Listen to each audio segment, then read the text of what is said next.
नमस्कार दोस्तों, स्वागत है आप सभी का इन्फॉर्मेटिकोज में। तो दोस्तों, एक बड़ी खबर निकल के आ रही है कि भारत की एक प्राइवेट सेक्टर कंपनी जिसका नाम है रेडॉन सिस्टम्स, उसने टेस्ट कर लिया है एक लॉइटरिंग एम्यूनिशन, जिसके बारे में मैं आपको डिटेल से इस वीडियो में बताऊंगा और बताऊंगा कि क्यों इस वेपन का अब ज़माना आ गया है और फाइटर जेट्स धीरे धीरे यूक्रेन युद्ध में भी, जैसा कि आप देख रहे हैं, अब दिखना बंद हो रहे हैं।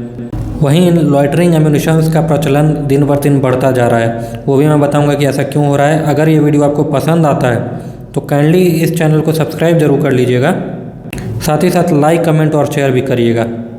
तो चलिए शुरू करते हैं आज का वीडियो। तो दोस्तों, आपको जानकारी होगी कि भारत भी अब इस फील्ड में धीरे धीरे आगे बढ़ता जा रहा है और पिछले ही साल टाटा एडवांस सिस्टम्स ने भी एक लॉइटरिंग एम्यूनिशन जिसका नाम ALS-50 ड्रोन था, उसको टेस्ट किया था। वहीं अभी ऐसी भी न्यूज़ आई है कि अब रेडॉन सिस्टम्स ने भी इसी तरह का एक सिस्टम बना लिया है और इसको ट्यूब से लॉन्च किया गया है। यानी कि अगर कई सारे ट्यूब को एक साथ लगा दिया जाए तो ये एक तरह का समझिए कि मल्टी बैरल रॉकेट सिस्टम की तरह का ये सिस्टम हो जाएगा और 50-60 किलोमीटर की रेंज भी रखेगा। रॉकेट सिस्टम से ये अलग इस सेंस में होता है कि काफ़ी सस्ता होता है। उसके बाद जो इसमें कैमरे लगे होते हैं, इससे डेटा भी पीछे जो इसका ऑपरेटर है उसको मिलता रहता है, जबकि रॉकेट में ऐसी सुविधा उपलब्ध नहीं होती है। वहीं यूक्रेन युद्ध में भी देखा गया है कि इसका प्रचलन बहुत ज़्यादा बढ़ गया, क्योंकि जो मिसाइल्स होती हैं जो कि रूस यूज़ शुरू में कर रहा था, उनकी कीमतें बहुत ज़्यादा होती हैं। तो जाहिर सी बात है कि उसका मास प्रोडक्शन और मास यूज़ नहीं किया जा सकता है और इसी कारण से वो कीमतें और ज़्यादा बढ़ जाती हैं। कारण यह है कि अगर किसी चीज़ को आप कम संख्या में बनाएंगे तो इसकी कीमतें और ज़्यादा बढ़ जाएंगी और इन्फ्लेशन के साथ साथ इन मिसाइलों की कीमत अब तो 20-25 करोड़ एक मिसाइल की कीमतें होने लगी हैं।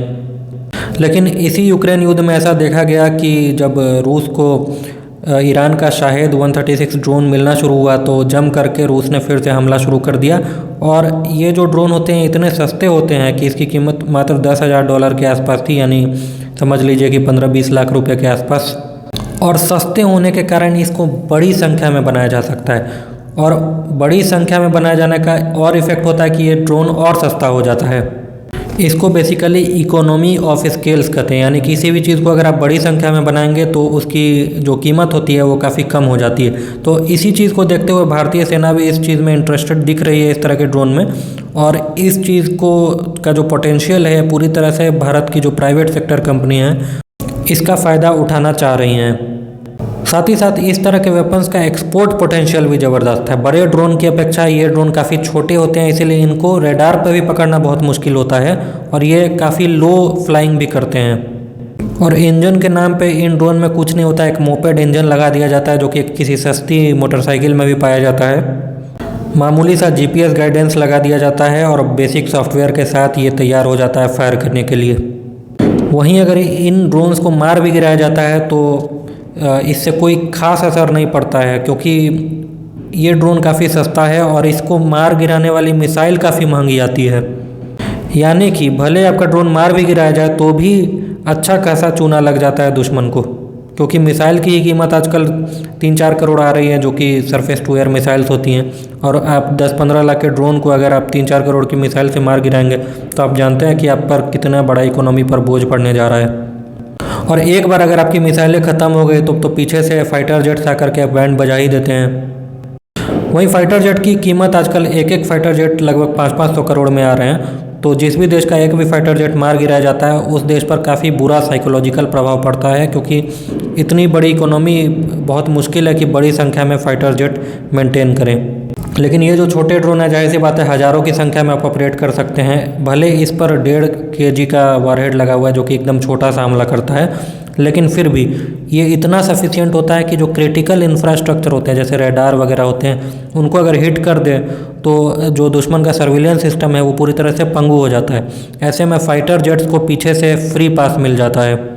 साथ ही साथ इसमें जो लगा हुआ कैमरा है ये बैक एंड पे सारे डेटा सप्लाई करते रहते हैं, जो कि आपको आमतौर पर आर्टिलरी और रॉकेट सिस्टम्स नहीं देंगे, जिससे कि फर्दर फायर करेक्शन में काफ़ी मदद मिल जाती है। भारतीय सेना ने क्वाडकॉप्टर बेस्ड का एक 2 साल पहले दिखाया था स्वार्म ड्रोन का, लेकिन अब चूँकि क्वाडकॉप्टर की रेंज काफ़ी कम होती, तो ये इस तरह के जो ड्रोन है जो कि फॉरवर्ड फ्लाइंग करते हैं, यानी कि फिक्स्ड विंग टाइप के ड्रोन, इनकी रेंज काफ़ी ज़्यादा हो जाती है, लगभग 50 से 100 किलोमीटर तक की रेंज इसमें मिल जाएगी आपको। इसके साथ ही साथ जब आप रॉकेट फायर करते हैं तो आपको पता नहीं होता है कि वो दुश्मन पर गिरे या नहीं, या फिर आपको एक फॉरवर्ड पोजीशंस पे अपने सैनिकों को रखना होता है जिनकी फॉरवर्ड ऑब्जर्वर की जान खतरे में पड़ जाती है। लेकिन इस वेपन सिस्टम के साथ ऐसा नहीं है। आप अपने स्क्रीन पर देख सकते हैं कि आपका जो ड्रोन है वो टारगेट पर जाकर के गिर रहा है। तो दोस्तों आप भी इस पर अपनी राय दीजिए और मुझे बताइए कि कैसे ये ड्रोन देश के लिए काफ़ी महत्वपूर्ण साबित होने जा रहा है। साथ ही साथ इस चैनल को लाइक करिए, कमेंट करिए, सब्सक्राइब करिए। जय हिंद। मिलते हैं फिर अगली वीडियो में।